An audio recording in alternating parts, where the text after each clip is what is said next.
Breakfreesolutions, brought to you by eiLabs and Project Discovery.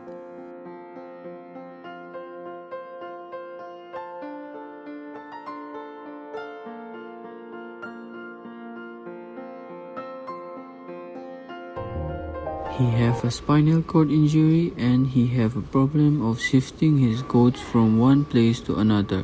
So he used a long rope and put it on the goat's neck like a belt to make himself easier to pull and shift places.